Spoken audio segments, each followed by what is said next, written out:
जब भी ऑब्जेक्ट को आप मिरर की तरफ मूव करवाते हो तो उसकी पोजीशन चेंज होती है, और आपको पता है जब पोजीशन चेंज होती है तो वेलोसिटी होती है, तो उसके रिस्पेक्ट में जो इमेज है उसकी पोजीशन में चेंज आता है, मीन इमेज के अंदर भी कोई वेलोसिटी है। आज की वीडियो में हम डिस्कस करने वाले हैं कि ऑब्जेक्ट की जो स्पीड होगी उसमें और इमेज की जो स्पीड होगी उसमें, उन दोनों के बीच में रिलेशन क्या है। अगर ऐसा कोई हमारे पास क्वेश्चन आ जाए कि एक ऑब्जेक्ट है वो मिरर की तरफ मूव कर रहा है with the speed of 5 meter पर सेकंड, तो इमेज की स्पीड बताइए, तो हम किस प्रकार से उसको कोरिलेट करेंगे, कैसे निकालेंगे, आज वीडियो में डिस्कस करने वाले हैं। तो स्टार्ट करते हैं। देखिए सबसे पहले हम इसको स्टार्ट ही करते हैं with the mirror equation, and we know that mirror equation is given by 1/f is equal to 1/v plus 1 divide by u। अब क्योंकि ऑब्जेक्ट मूव कर रहा है with respect to the time, तो उस सेंस में हम देखेंगे तो फोकस रहने वाला है constant for a given mirror, क्योंकि मिरर को आप चेंज नहीं कर रहे तो ये तो कांस्टेंट रहने वाला है। ये इमेज पोजीशन है, ये ऑब्जेक्ट पोजीशन है, दोनों टाइम के साथ चेंज हो रही हैं। इसका मतलब है कि इसको हम टाइम के साथ चेंज हो रही है तो इसका डिफरेंशिएशन ले लेते हैं with respect to the time, तो वेलोसिटी आ जाएगी हमारे पास।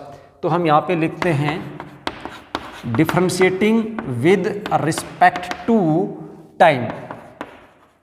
टाइम के साथ इसको हम क्या कर देते हैं, डिफरेंशिएट कर देते हैं। तो टाइम के साथ डिफरेंशिएट करेंगे तो 1/f की वैल्यू तो हो जाएगी 0, that is equal to 1/v का डिफरेंशिएशन करेंगे तो ये हो जाएगा -1 divide by v square and du divide by dt, और इसका हो जाएगा -1 डिवाइड बाई u स्क्वायर, ये dv du divide by dt। Okay, इसको थोड़ा सा रीअरेंज कर लेते हैं। तो रीअरेंज करेंगे तो हमारे पास क्या आएगा, -1 divide by v square and dv divide by dt is equal to आपके पास आएगा 1 divide by u square du divide by dt। Further इसको रीअरेंज करते हैं, तो रीअरेंज करके इसको हम ऐसे लिख सकते हैं, dv divide by dt is equal to हम लिख सकते हैं -v square divide by u square and du divide by dt, du divide by dt लिख सकते हैं। अब देखो dv अपॉन dt क्या है, what is dv upon dt? ये है स्पीड ऑफ इमेज, क्योंकि rate of change of position of the image है, तो dv अपॉन dt को हम लिख सकते हैं स्पीड ऑफ इमेज। इसको मैं लिख देता हूँ vi से, और आपके पास ये जो du अपॉन dt आएगा ये है हमारे पास स्पीड ऑफ ऑब्जेक्ट, इसको तो इसको मैं लिख देता हूँ u0 से लिख देता हूँ, ठीक है। ओके, तो इसको आप लिखेंगे तो ये आपके पास हो जाएगा, इसलिए इसको करेंगे तो आपके पास vi इज इक्वल टू होगा -v divide by u whole square कर देता हूँ, और ये हो जाएगा u0, या इसको आप ऐसे लिख सकते हो, u0 इज इक्वल टू आपके पास हो जाएगा u divide by v minus और इसका होल स्क्वायर, और इनटू क्या हो जाएगा vi।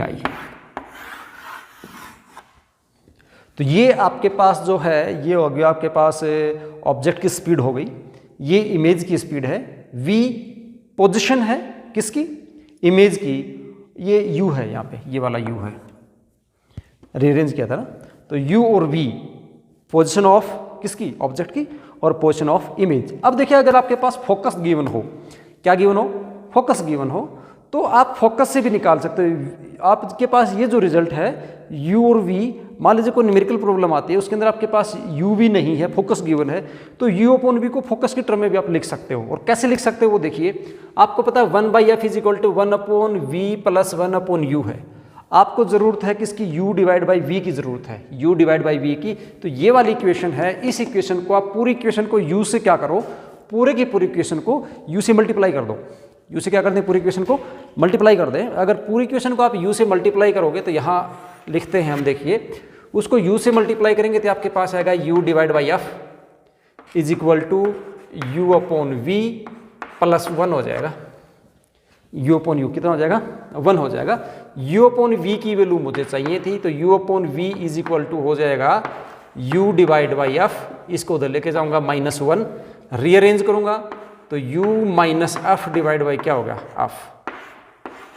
इसका मतलब है u अपॉन v, ये जो u अपॉन v है इस वैल्यू को आप लिख सकते हो u minus F divide by of u minus F divide by F. तो इसको आप ऐसे भी लिख सकते हो u not is equal to minus है और क्या u अपॉन v है, u अपॉन v। तो u अपॉन v को आप लिख सकते हो u minus F divide by F. तो ये हो जाएगा u minus F divide by F और इसका होल स्क्वायर इंटू वी आई। तो ये रिलेशनशिप है इमेज स्पीड की और ऑब्जेक्ट स्पीड की। इनिशियली ये u क्या है, इनिशियली जहां पे आपका ऑब्जेक्ट रखा हुआ था ये उसकी पोजीशन है, f क्या है, फोकस है। तो यहाँ पर v निकालने की जरूरत नहीं पड़ेगी, डायरेक्ट आप ये फॉर्मूला यूज कर लेंगे। कोई भी क्वेश्चन हो इजीली उसको सोल्व कर देंगे ये फॉर्मूला अप्लाई करके।